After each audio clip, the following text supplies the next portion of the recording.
ಜೋಳಗಿದು ಆಯ್ದಾಕ. Hi friends, welcome to my YouTube channel. Friends, ನಿಮ್ಮೆಲ್ಲರಿಗೂ ಹೊಸ ಬ್ಲಾಗ್ಗೆ ವೆಲ್ಕಮ್ ಮಾಡ್ತಾ ಇವತ್ತಿನ ವಿಡಿಯೋನ ಸ್ಟಾರ್ಟ್ ಮಾಡ್ಕೊಂಡಿದ್ದೀನಿ.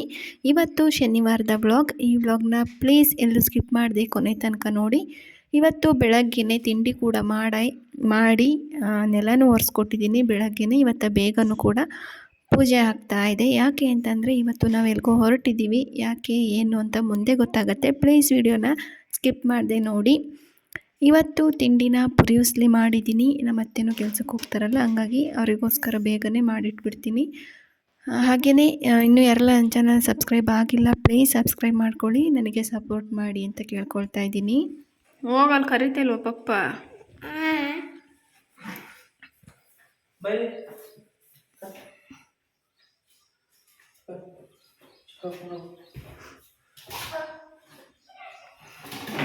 ಹತ್ತು ಇಳ್ದೆ ಸಾಕಾಗುತ್ತೆ ಕಣಪ್ಪ ನಮ್ಮನೆ ಪೂಜೆ ಮಾಡೋ ಹೊತ್ತಿಗೆ.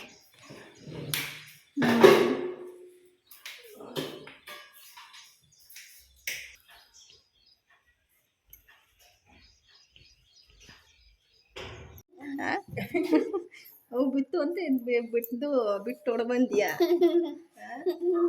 ಅಲ್ಲ ಕಿಸಿಯಾದಂತ ಕಲ್ತಿಯ.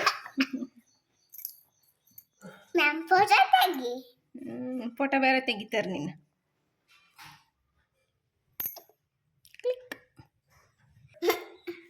ನಿಂಗೆ ಬರೋಲ್ಲ ವಿಡಿಯೋ ಮಾಡೋಕ್ಕೆ. ನೀನು ಕರ್ಕೊಂಡು ಹೋಗಲ್ಲ ಬಿಡು. ಬಿಟ್ಟೋಗಿ ಶಿಶುವರ್ಗೆ ಕಳಿಸ್ತೀನಿ. ನಡಿ ಹೊರಡು ನಡಿ ನೀನು. ಅವ್ವ ಕರ್ಕೊಂಡು ಹೋಗ್ಲಿಲ್ಲ, ನನ್ನ ದನ ಹೊಡ್ಯೋಕೆ ಹೋಗ್ತಾ ಇದ್ದೆ, ಕರ್ಕೊಂಡು ಹೋಗ್ಲಿಲ್ಲ, ಅದಕ್ಕೆ ಬಂದೆ.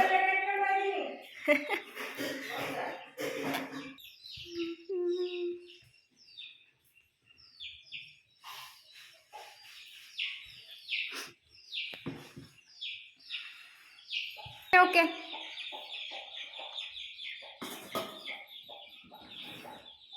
ಬಂದ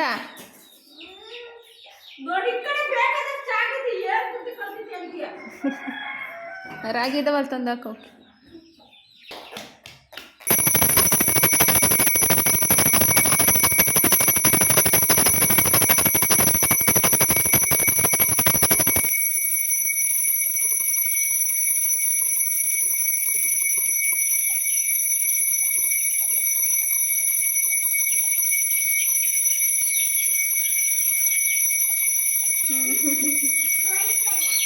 ಕೋಳಿ ಕಳ್ಳ ಬಾ.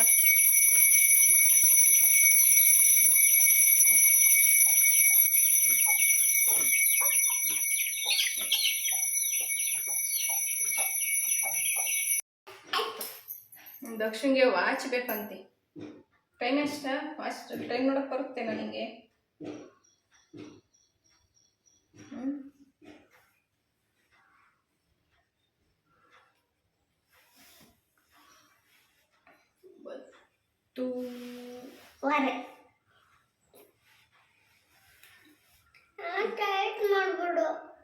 ಏನ್ ಟೈಟ್ ಮಾಡು, ಹಂಗೆ ಟೈಮ್ ಕರೆಕ್ಟಾಗಿ ಇಟ್ಟಿದ್ದು.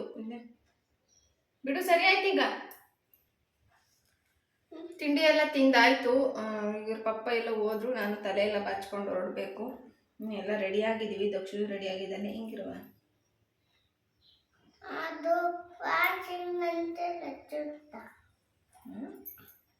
ಚುತ್ತ ಇಲ್ಲ, ಚುತ್ತೈತಲ್ಲ ಚುತ್ತ.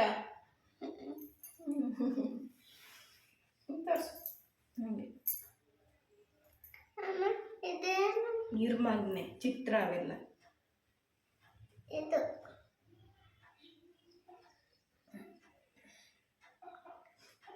ಇದು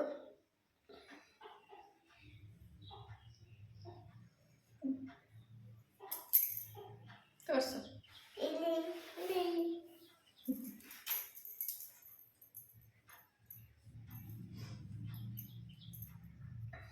ನಾವು ತಿಂಡಿ ಎಲ್ಲ ಮುಗಿಸ್ಕೊಂಡು ರೆಡಿ ಆಗಿಬಿಟ್ಟು ಮನೆಯಿಂದ ಹೊರಡೋ ಅಷ್ಟೊತ್ತಿಗೆ 9:30 ಆಗಿತ್ತು. 9:30 ಅಷ್ಟೊತ್ತಿಗೆ ಹೊರಟ್ವಿ. ಏರಿ ಮೇಲೆ ಹೋಗ್ಬೇಕಾದ್ರೆ ಸಖತ್ತು ಗಾಳಿ ಬರ್ತಾಯಿತ್ತು, ಮತ್ತು ಒಂಥರ ಮೋಡನೂ ಆಗಿತ್ತು. ಹಂಗಾಗಿ ಕೆರೆ ಪಕ್ಕದಲ್ಲೇ ಅಲ್ವಾ, ಹಾಗಾಗಿ ತುಂಬ ಚಳಿ ಕೂಡ ಆಗ್ತಾಯಿತ್ತು ನಮ್ಮ ದಕ್ಷಿಣ್ಗೆ. ಹಾಗೆ ಒಂದು ಟೋಪಿ ಹಾಕ್ಕೊಂಡು ಬಂದೆ, ಸ್ವೆಟರ್ ಏನೂ ಹಾಕ್ಸ್ಕೊಳ್ಳಿಲ್ಲ. ನಾನು ಏನು ಬೇಡ ಅಂದ್ಕೊಂಡು ಬಂದೆ. ಆಮೇಲೆ ಬರ್ತಾ ತುಂಬ ಚಳಿ ಆಗ್ತಾಯಿತ್ತು. ಸಿಕ್ಕಾಪಟ್ಟೆ ಗಾಳಿ ಬರ್ತಾಯಿತ್ತು ನೋಡಿ. ನಮ್ಮೂರ ಕೆರೆ ಹೆಂಗೆ ಕಾಣ್ತಾ ಇದೆ, ನೀರಿದ್ರೆ ನೋಡೋದಕ್ಕೆ ಚೆಂದ. ಹಾಗೆಯೇ ನಾವು ಸ್ವಲ್ಪ ದೂರ ಬಂದ ಮೇಲೆ ಅಲ್ಲಿ ಒಂದು ಆಕ್ಸಿಡೆಂಟ್ ಆಗುತ್ತೆ ಒಂದು ಕರುಗೆ. ಪಾಪ ಯಾರೋ ಹೊಸ ಬೈಕ್ ತಗೊಂಡು ಪೂಜೆ ಮಾಡಿಸ್ಕೊಬರೋದಕ್ಕೆ ಅಂತ ದೇವಸ್ಥಾನಕ್ಕೆ ಹೋಗ್ತಾ ಇದ್ರಂತೆ. ನಿಂತಿರೋ ಕರು ಅಡ್ಡ ಬಂದುಬಿಟ್ಟು ಆಕ್ಸಿಡೆಂಟ್ ಆಗಿದೆ.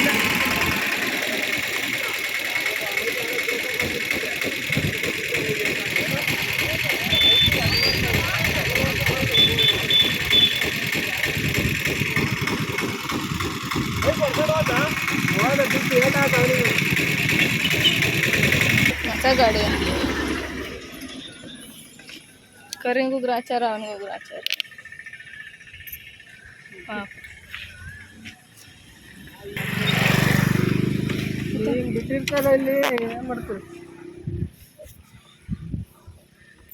ದೊಡ್ಡ ಬಸ್ಗೆ ಸಿಕ್ಕಿದ್ರೆ ಏನಿದು. ಅಯ್ಯೋ ಯಾರೂ ಇಲ್ಲ.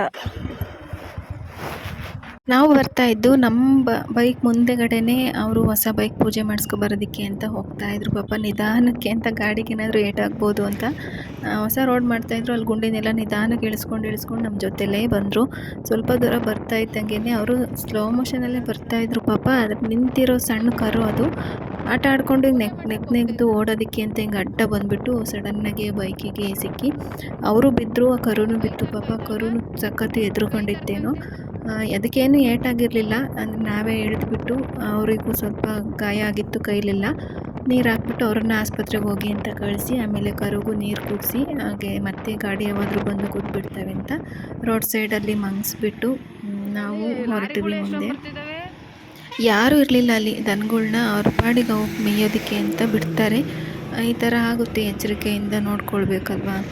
ಇವತ್ತು ಯಾಕೋ ಸಿಕ್ಕಾಪಟ್ಟೆ ಗಾಡಿಗಳಂತೂ ಸಖತ್ತು ಓಡಾಡ್ತಾ ಇದ್ದು. ಆಮೇಲೆ ಕರುದು ಆ್ಯಕ್ಸಿಡೆಂಟ್ ನೋಡಿದ ಮೇಲಂತೂ ನನಗೆ ಯಾಕೋ ಬೈಕಲ್ಲಿ ಒಂದು ಗಾಡಿ ಬಂದ ತಕ್ಷಣ ನನಗೆ ಒಂಥರ ಭಯ ಆಗ್ತಾಯಿತ್ತು. ಯಾಕೋ ಗೊತ್ತಿಲ್ಲ, ಇವತ್ತು ಅಷ್ಟು ಒಂಥರ ಭಯ ಆಗ್ತಾಯಿತ್ತು. ಗಾಡಿಗಳು ಅಷ್ಟೇ ಓಡಾಡ್ತಾ ಇತ್ತು. ಇವತ್ತು ಎದುರಿರೋ ಥರ ನನಗೆ ಯಾವತ್ತೂ ಆಗಿರಲಿಲ್ಲ. ಯಾಕೆ ಏನು ಅಂತ ಗೊತ್ತಿಲ್ಲ. ಕರು ಆ್ಯಕ್ಸಿಡೆಂಟ್ ನೋಡಿದ್ವಲ್ಲ ಅದರಿಂದ ಏನೋ ಗೊತ್ತಿಲ್ಲ, ಯಾಕೋ ಬೈಕಲ್ಲಿ ಬರೋದಕ್ಕೆ ಒಂಥರ ಭಯ ಆಗ್ತಾಯಿತ್ತು ಇವತ್ತು.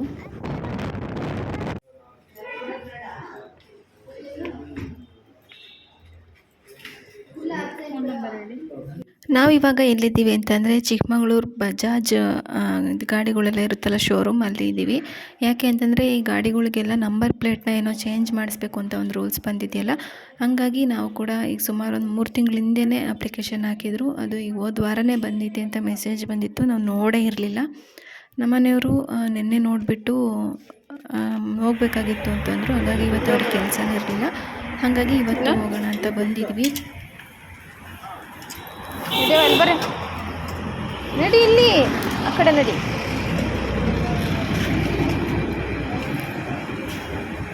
ಬಾಯ್ ಕುತ್ಕೋ, ಬಾ ಕುತ್ಕೊ. ನಾನು ಇಲ್ಲೇ ಎತ್ಕೊಂತೀನಿ, ಕುತ್ಕ.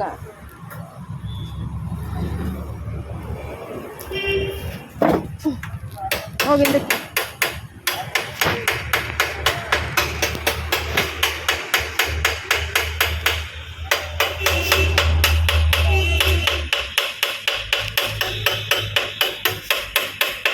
ಫ್ರೆಂಡ್ಸ್, ಇವಾಗ ನಾವು ಚಿಕ್ಕಮಗಳೂರಲ್ಲಿ ಎಲ್ಲ ಕೆಲಸ ಮುಗಿಸ್ಕೊಂಡು ಊರ ಕಡೆ ಬರ್ತಾ ಇದ್ದೀವಿ. ಹಾಗೆ ಬರ್ತಾ ಬೇಕ್ರಿ ಹತ್ರ ಏನಾದರೂ ತಿನ್ಕೊಂಡು ಹೋಗೋಣ ಅಂತ ನಿಂತಿದ್ದೀವಿ. ಚಿಕ್ಕಮಗಳೂರಲ್ಲಿ ಗಾಡಿ ನಂಬರ್ ಪ್ಲೇಟ್ನು ಕೂಡ ಅವರೇ ಚೇಂಜ್ ಮಾಡಿಕೊಟ್ರು, ಹಾಕ್ಸ್ಕೊಂಡು ಆಮೇಲೆ ಬಜಾರ್ಗೆ ಹೋಗಿದ್ವಿ. ಅಲ್ಲಿ ಏನೂ ವೀಡಿಯೋ ಮಾಡ್ಕೊಳ್ಳಿಲ್ಲ. ಏನೇನು ಹಿಂದಿನ ವೀಡಿಯೋದಲ್ಲೆಲ್ಲ ತೋರಿಸಿದ್ನಲ್ಲ, ಹಾಗಾಗಿ ಏನು ವೀಡಿಯೋ ಮಾಡಲಿಲ್ಲ. ಹೋಗ್ಬಿಟ್ಟು ಅಲ್ಲಿ ಸ್ವಲ್ಪ ಏನೇನೋ ಐಟಮ್ಸ್, ಚಿಕ್ಕ ಚಿಕ್ಕ ಐಟಮ್ಸ್ ತೊಗೊಂಡು ಬಂದೆ. ಮುಂದೆ ವೀಡಿಯೋದಲ್ಲಿ ತೋರಿಸ್ತೀನಿ ಕೊನೆಯಲ್ಲಿ ನೋಡಿ. ಹಾಗೆ ಇವಾಗ ಬೇಕ್ರಿಯಲ್ಲಿ ಏನಾದರೂ ತೊಗೊಂಡೋಗೋಣ ಅಂತ ನಿಂತಿದ್ದೀವಿ. ನಮ್ಮ ದಕ್ಷು ಕೇಕ್ ಬೇಕು ಅಂತ ಕೇಳ್ತಾ ಇದ್ದ, ಹಾಗಾಗಿ ಯಾವ್ದು ಬೇಕು ಅಂತ ತೋರಿಸ್ತಾ ಇದ್ದೆ. ಕೇಕ್ ನೋಡಿದರೆ ಎಲ್ಲ ತಿನ್ನಬೇಕು ಅಂತ ಅನಿಸುತ್ತೆ. ನಾನಂತೂ ಸ್ವೀಟ್ ತುಂಬಾ ಇಷ್ಟಪಟ್ಟು ತಿಂತೀನಲ್ವ, ಹಾಗಾಗಿ ನನಗಂತೂ ತುಂಬ ಇಷ್ಟ. ನಾವಿವಾಗ ಮನೆಯಲ್ಲಿದ್ದೀವಿ. ಮಧ್ಯಾಹ್ನ 1 ಗಂಟೆ ಅಷ್ಟೊತ್ತಿಗೆಲ್ಲ ಮನೆಯಲ್ಲೇ ಇದ್ದು, ಬೆಳಗ್ಗೆ ಲೇಟಾಗಿ ಹೊರಟ್ವಿ 9:30 ಅಷ್ಟೊತ್ತಿಗೆ. ಅಂದರೆ ಓದ್ ಕೆಲಸ ಎಲ್ಲ ಬೇಗನೆ ಆಯಿತು. ಹಂಗಾಗಿ ಬೇಗನೆ ಕೂಡ ಮನೆಗೆ ಬಂದ್ವಿ. ಎಲ್ಲೂ ಏನು ಜಾಸ್ತಿ ಏನು ಸುತ್ತಾಡೋಕ್ಕೂ ಹೋಗಲಿಲ್ಲ. ನಮ್ಮ ದಕ್ಷಿಣ್ಗೆ ಸ್ಟ್ರಾಬೆರಿ ಬೇಕು ಅಂತ ಕೇಳಿದ್ದ. ಪಾಪ ಸ್ಟ್ರಾಬೆರಿಯಲ್ಲಿ ಯಾವ ಅಂಗಡಿ ಕೇಳಿದರೂ ಸಿಕ್ಕಲೇ ಇಲ್ಲ. ಯಾಕೆ ಅಂತಂದರೆ ಅದು ಸೀಸನ್ನಲ್ಲಿ ಮಾತ್ರ ಅಂತೆ ಸ್ಟ್ರಾಬೆರಿ ಬರೋದು. ಅಂಗಡಿಯವ್ರನ್ನೆಲ್ಲ ಕೇಳಿದ್ದಕ್ಕೆ ಈ ಸೀಸನಲ್ಲಿ ಬರಲ್ಲ ಅಂತಂದರು. ಹಾಗಾಗಿ ಡ್ರ್ಯಾಗನ್ ಫ್ರೂಟ್ಸ್ ನೋಡಿದ್ವಲ್ಲ, ಡ್ರ್ಯಾಗನ್ ಫ್ರೂಟ್ಸ್ ನಾವು ತಿಂದಿರಲಿಲ್ಲ. ದಕ್ಷ ಅವ್ರ ಪಪ್ಪ ಅದನ್ನೇ ತಗೋ ಚೆನ್ನಾಗಿರುತ್ತೆ ಅಂತ ಡ್ರ್ಯಾಗನ್ ಫ್ರೂಟ್ಸ್ನೇ ತಂದಿದ್ದಾರೆ. ಅವರು ಕೂಡ ಯಾವತ್ತೂ ತಿಂದಿರಲಿಲ್ಲ, ಟೇಸ್ಟ್ ನೋಡೋಣ ಅಂತ ಆ ಹಣ್ಣೇ ತಂದಿದ್ದೀವಿ. ದಕ್ಷು ಏನು ಜಾಸ್ತಿ ತಿನ್ನಲಿಲ್ಲ, ಒಂದು 2 ಪೀಸ್ ತಿಂದ ಅಷ್ಟೇ. ನಾನಿವಾಗ ಏನೇನು ತಂದಿದ್ದೀನಿ ಅಂತ ತೋರಿಸ್ತೀನಿ ನೋಡಿ. ಈ ಥರ ಒಂದು ಚಿಕ್ಕದು ಇದು ಸಿಂಕ್ ತೊಳೆಯೋ ಬ್ರಷ್ ಇದು ಚೆನ್ನಾಗಿರುತ್ತೆ ಸಿಂಕೆಲ್ಲ ಕ್ಲೀನ್ ಮಾಡೋದಕ್ಕೆ ಅಂತ ಈ ಥರ ಒಂದು ಬ್ರಷ್ ತಗೊಬಂದೆ. ಮತ್ತು ಇದು ಸ್ಪೂನು ಮತ್ತು ಚಾಕು ಈ ಥರ ಪೆನ್ನು ಈ ಥರ ಏನಾದರೂ ಹಾಕಿಟ್ಕೊಬೋದು. ನಾನು ಸ್ಪೂನ್ಸ್ ಎಲ್ಲ ಇಡೋದಕ್ಕೆ ಅಂತ ತಂದೆ. ಮತ್ತು ಒಂದು ಚಿಕ್ಕದೊಂದು ಚಾಕು, ಈ ಥರ ಚಾಕು ಬೇಕಾಗಿತ್ತು. ಮತ್ತು ನಮ್ಮ ದಕ್ಷಂಗೆ ಒಂದು ಬೆರಳು ತಗೊಬಂದೆ. ಮತ್ತು ಇದು ಉಪ್ಪು, ಪುಡಿ ಉಪ್ಪು ಹಾಕೊಳ್ಳೋದಕ್ಕೆ ಅಂತ. ಎಷ್ಟು ಚೆನ್ನಾಗಿತ್ತಿದು. ಇನ್ನೂ ಸುಮಾರು ಇದು ಪುಡಿ ಉಪ್ಪು ಹಾಕೋದು ಒಂದು 2-3 ಥರ ಇತ್ತು, ಆದರೆ ಇದು ಇಷ್ಟ ಆಯಿತು, ಹಂಗಾಗಿ ಅದೊಂದು ತೊಗೊಬಂದೆ. ಫ್ರಿಡ್ಜ್ ಕವರ್ ಒಂದು ತೊಗೊಬಂದೆ. ಫ್ರಿಡ್ಜ್ ಮೇಲೆ ಹಾಗೆ ಒಂದು ಟವಲ್ ಹಾಕಿಬಿಟ್ಟಿದ್ದೆ, ಕವರ್ ಹಾಕೋಣ ಅಂತ. ಏನಾದರೂ ಇಡ್ಬೋದಲ್ಲ, ಆ ಕಡೆ ಈ ಕಡೆ ಸೈಡ್ ಪಾಕೆಟ್ಸ್ ಎಲ್ಲ ಇರುತ್ತಲ್ಲ ಕವರಲ್ಲಿ, ಹಾಗಾಗಿ ಏನಾದರೂ ಇಟ್ಕೊಬೋದು ಅಂತ. ಈ ಕಲರ್ ಚೆನ್ನಾಗಿತ್ತು, ಹಾಗಾಗಿ ಅದೊಂದು ತಂದೆ.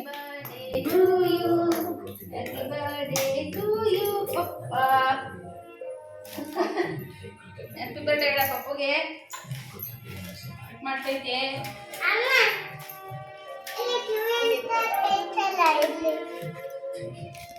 ಕಿವಿ ಹಣ್ಣು ಥರನೇ ಇರೋದು ಅದು. ನೋಡಿ ಹೆಂಗಿದೆ.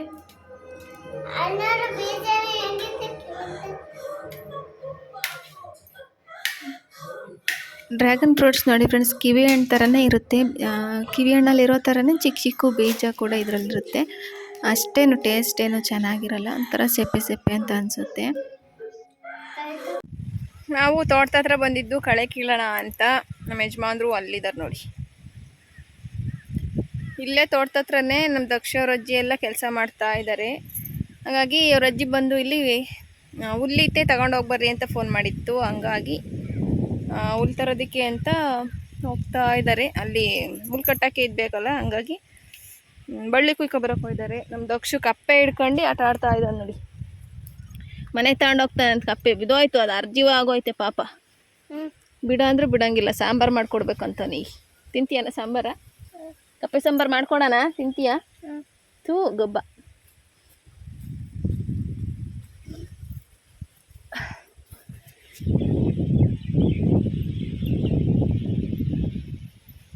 ಕಳೆ ಕಿತ್ತ ಆಯಿತು, ಇನ್ನು 2 ಸಾಲ ಐತೆ. ಅವ್ರು ಹೋಗಿ ಹುಲ್ ತಗೊಬರೋ ಅಷ್ಟೊತ್ತಿಗೆ ನಾನು 2 ಸಾಲ ಅಡ್ಡಾಡಿರ್ತೀನಿ. ಕಪ್ಪೆ ನೀವು ತೊಟ್ಲೊಳಗೆ ಮಗ್ಸ್ಕೊಂಗಿ. ತೊಟ್ಲ ಇದು ಹಿಡ್ಕೊಂಡಿರೋದು ನೋಡಲ್ ಕಪ್ಪೆಯ ಹೆಂಗೆ ಹಿಡ್ಕೊಂಡವನೆ. ಬಿಡವ ಪಾಪ, ಬದುಕಿತ ಸದೋಯ್ತಾ ಪಾಪ. ಬಿಡವ ಎದ್ರೈತೆ ಆಗ್ಲಿಂದ. ಬಿಡು ಮಗ, ನೀವು ಹೋಗ್ಲಿ ಪಾಪ, ಬಿಡು ಹೋಗ್ಲಿ. ಮನೆಗೆ ಹಿಡ್ಕೊಂಡು ಹೋಗಿ ಏನ್ ಮಾಡ್ತೀಯ? ಹೋಗ್ಬೇಕು ಪಾಪ. ಅಲ್ಲಿ ಎಲ್ಲೆಲ್ಲ ಹೋಗಲ್ಲ, ನಿನ್ನನ್ನು ಕರ್ಕೊಂಡೋಗಿ ಎಲ್ಲೆಲ್ಲ ಬಿಟ್ರೆ ನೀನು ಎದ್ರಕೊಂಡಲ್ವಾ ಒಬ್ಬನೇ? ಹಂಗೆ ಅದು ಎದುರುತ್ತೆ ಬಿಡು. ಅದ್ರ ಮನೆ ಇಲ್ಲೇ ತೋಟದಲ್ಲೇ ಇರೋದು, ಇಲ್ಲೇ ಇರಬೇಕು ಅದು. ಬಿಡು, ಇದೇ ತೋಟದಲ್ಲೇ ಇರೋದು ಅದ್ರ ಮನೆ. ಬಿಡು ಬಾ. ಅದು ಮನೆ ಕಾಣಲ್ಲ, ಅವು ಸಂದಿಲೆಲ್ಲ ಮಾಡ್ಕೊಂಡಿರ್ತವೆ. ಬಾ ಬಿಡು ಹೋಗ್ಲಿ.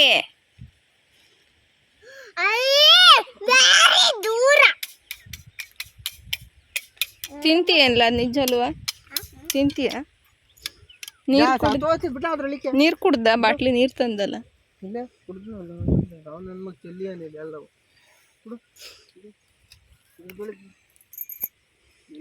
ಕೈಗೆ ಯಾಕೆ ಏನ ನೀರೊಳಿಕೆ?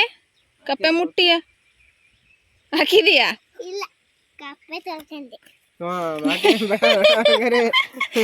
ಕಪ್ಪೆ ತೊಳೆದಂತೆ ಸ್ನಾನ ಮಾಡಿಸಿದ ಪಾಪ ಅದಕ್ಕೆ. ಮುಚ್ಚಲಿ ಗೊಬ್ಬ ಮುಚ್ಚಾಕು. ಕಪ್ಪೆ ತೊಳೆದಂತ ಕಪ್ಪೆಯ ಕುಡಿಯೋ ನೀರಾಗ ಫಿಲ್ಟರ್ ನೀರಾಗ ಸ್ನಾನ ಮಾಡಿಸಿದ ನೋಡಿ ಕಪ್ಪಿಗೆ. ತಗ ಕುಡಿಬೇಡ, ಮನೇಲಿ ಕುಡಿವಂತೆ. ಕಪ್ಪೆ ಎಲ್ಲ ಮುಟ್ಟ ಅದೇ ಕೈ ಕುಡಿಬಿಡು ಮತ್ತೆ. ನೋಡಿ